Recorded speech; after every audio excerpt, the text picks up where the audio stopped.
So global മാർക്കറ്റിൽ സ്നാപ്ഡ്രാഗന്റെ 888 launch ചെയ്തിട്ടുള്ള ഇന്ത്യയിൽ 2025 ലോഞ്ച് ചെയ്യാൻ പോകുന്ന ഷവോമിയുടെ 15 Pro സീരീസ് ആണ് നമ്മൾ ഇന്ന് ചെക്ക് ചെയ്യാൻ പോകുന്നത്. സോ ഇന്ത്യയിൽ ലോഞ്ച് ചെയ്യാൻ പോകുന്ന ഷവോമി 15 Pro സ്മാർട്ട് ഫോണിന്റെ ഡിസ്പ്ലേ ചെക്ക് ചെയ്യുവാണെങ്കിൽ 6.73 ഇഞ്ചസിന്റെ LTPO AMOLED ഡിസ്പ്ലേ ആണ് യൂസ് ചെയ്തിട്ടുള്ളത്. 68 ബില്യൺ കളേഴ്സ് സപ്പോർട്ട് ചെയ്യുന്ന 120 ഹെർട്സിന്റെ ഡിസ്പ്ലേ ആണ് ഇതിനകത്ത് യൂസ് ചെയ്തിട്ടുള്ളത്. ഡോൾബി വിഷൻ HDR10+നോടൊപ്പം 3200 നിറ്റ്സിന്റെ മാക്സ് ബ്രൈറ്റ്നസിന്റെ ഡിസ്പ്ലേക്ക് സപ്പോർട്ട് ചെയ്യുന്നുണ്ട്. സോ നെക്സ്റ്റ് ആയിട്ട് ഈ സ്മാർട്ട് ഫോണിന്റെ ക്യാമറ ഡിപ്പാർട്ട്മെന്റ് ചെക്ക് ചെയ്യുവാണെങ്കിൽ ഫ്രണ്ടിൽ 32 മെഗാ പിക്സലിന്റെ 22 mm സപ്പോർട്ട് ചെയ്യുന്ന ഒരു വൈഡ് ആംഗിൾ ലെൻസ് ആണ് യൂസ് ചെയ്തിട്ടുള്ളത്. ഈ ലെൻസ് ഉപയോഗിച്ചുകൊണ്ട് 4K 30 അല്ലെങ്കിൽ 60 FPS-ലും HDR പനോരമ ഒക്കെ സപ്പോർട്ട് ചെയ്യുന്ന ഒരു സ്മാർട്ട് ഫോണിന്റെ ലെൻസ് ആണ് പഞ്ച് ഹോൾ ആയിട്ട് യൂസ് ചെയ്തിട്ടുള്ളത്. ആൻഡ് നെക്സ്റ്റ് ആയിട്ട് മെയിൻ ലെൻസ് നോക്കുവാണെങ്കിൽ ട്രിപ്പിൾ ക്യാമറയിലാണ് നമ്മുടെ ഒരു മെയിൻ ലെൻസ് വന്നിട്ടുള്ളത്. ഫസ്റ്റ് ആയിട്ട് 50 മെഗാ പിക്സലിന്റെ 23 mm സപ്പോർട്ട് ചെയ്യുന്ന ഒരു വൈഡ് ആംഗിൾ ലെൻസ് ആണ്. ഈ ഒരു ലെൻസിൽ OIS-ഉം അതുപോലെ തന്നെ ഡുവൽ പിക്സൽ PDAF ഒക്കെ സപ്പോർട്ട് ചെയ്യുന്നുണ്ട്. ആൻഡ് നെക്സ്റ്റ് ആയിട്ട് 50 മെഗാ പിക്സലിന്റെ 120 mm സപ്പോർട്ട് ചെയ്യുന്ന പെരിസ്കോപ്പ് ടെലിഫോട്ടോ ലെൻസ് ആണ് യൂസ് ചെയ്തിട്ടുള്ളത്. ഈ ഒരു ലെൻസിനകത്ത് OIS വിത്ത് 5x ഒപ്റ്റിക്കൽ സൂം സപ്പോർട്ട് ചെയ്യുന്നുണ്ട്. ആൻഡ് ഫൈനലായിട്ട് 50 മെഗാ പിക്സലിന്റെ 40 mm സപ്പോർട്ട് ചെയ്യുന്ന 150 ഡിഗ്രി സപ്പോർട്ട് ചെയ്യുന്ന അൾട്രാ വൈഡ് ലെൻസ് ആണ്. ഈ ഒരു സ്മാർട്ട് ഫോൺ ലെൻസിന്റെ ഏറ്റവും മെയിൻ പ്രത്യേകതയാണ് ലൈക്കയുടെ ലെൻസസ് ആണ് ഈ ഒരു സ്മാർട്ട് ഫോണിനകത്ത് യൂസ് ചെയ്തിട്ടുള്ളത്. അതുപോലെ ലേസർ AF,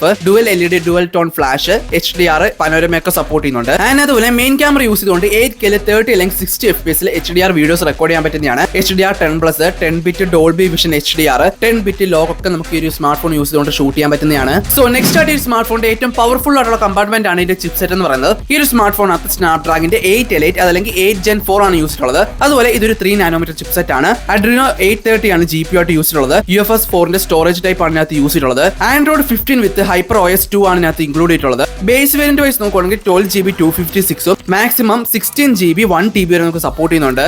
സോ നെക്സ്റ്റ് ആയിട്ട് ഇത്രയും പവർഫുൾ ചിപ്സെറ്റ് ആയിട്ട് വരുന്ന ഒരു സ്മാർട്ട് ഫോണിനകത്ത് 6100 mAh ബാറ്ററി ബാക്കപ്പ് ആണ് ഇൻക്ലൂഡ് ചെയ്തിട്ടുള്ളത്. അതുപോലെ 90 വാട്ട്സിന്റെ wired PD3 and QC3 charging support ചെയ്യുന്നുണ്ട്. അതുപോലെ 50 വാട്ട്സിന്റെ വയർലെസ് ചാർജിങ്ങും 10 വാട്ട്സിന്റെ റിവേഴ്സ് വയർലെസ് ചാർജിംഗ് സപ്പോർട്ട് ചെയ്യുന്നുണ്ട്. ആൻഡ് അതുപോലെ ഈ ഒരു smart phone black, white, silver, green എന്നിങ്ങനെ 4 കളേഴ്സിലാണ് ലോഞ്ച് ചെയ്യാൻ പോകുന്നത്. സോ ഫൈനലി നമ്മൾ ആദ്യമേ പറഞ്ഞ പോലെ ഈ ഒരു സ്മാർട്ട് ഫോൺ ഗ്ലോബലി ലോഞ്ച്ഡ് ആയിട്ടുള്ളതാണ്. അതുപോലെ തന്നെ ഇന്ത്യയിൽ ഈ സ്മാർട്ട് ഫോൺ ലോഞ്ച് ചെയ്യാൻ പോകുന്നുണ്ട്. അതുപോലെ തന്നെ 2025 ജനുവരിയിലായിരിക്കും ഒരു സ്മാർട്ട് ഫോൺ ലോഞ്ച് ചെയ്യാൻ പോകുന്നത്. സോ സ്മാർട്ട് ഫോൺ ലോഞ്ച് ചെയ്യുന്ന സമയത്ത് ഏകദേശം ഒരു 65,000 രൂപയ്ക്കായിരിക്കും സ്റ്റാർട്ടിംഗ് പ്രൈസിൽ വരാൻ പോകുന്നത്. സോ ആ പ്രൈസിൽ നോക്കുവാണെങ്കിൽ വൺ ഓഫ് ദ ബെസ്റ്റ് ആയിട്ടുള്ള ഒരു ചിപ്സെറ്റ് ആൻഡ് ക്യാമറയിലായിരിക്കും ഒരു സ്മാർട്ട് ഫോൺ വരാൻ പോകുന്നത്. സോ ലോഞ്ച് ചെയ്തതിനു ശേഷം നമുക്ക് എന്തൊക്കെയാണ് മറ്റ് ഡീറ്റെയിൽസ് ആൻഡ് ഫീച്ചേഴ്സ് എന്നുള്ളത് നോക്കാം. സോ ഫൈനലി ഏതൊക്കെയാണ് നമ്മുടെ ഈ സ്മാർട്ട് ഫോണിന്റെ ഡീറ്റെയിൽസ് ആൻഡ് ഫീച്ചേഴ്സ് എന്ന് പറയുന്നത്. സോ ഇതൊരു വീഡിയോ നിങ്ങൾക്ക് ഇഷ്ടപ്പെട്ട ലൈക്ക് ചെയ്യുക, സബ്സ്ക്രൈബ് ചെയ്യുക. സോ ടെക് വീഡിയോസ് ആയിട്ട് അടുത്ത പ്രാവശ്യം കാണാം.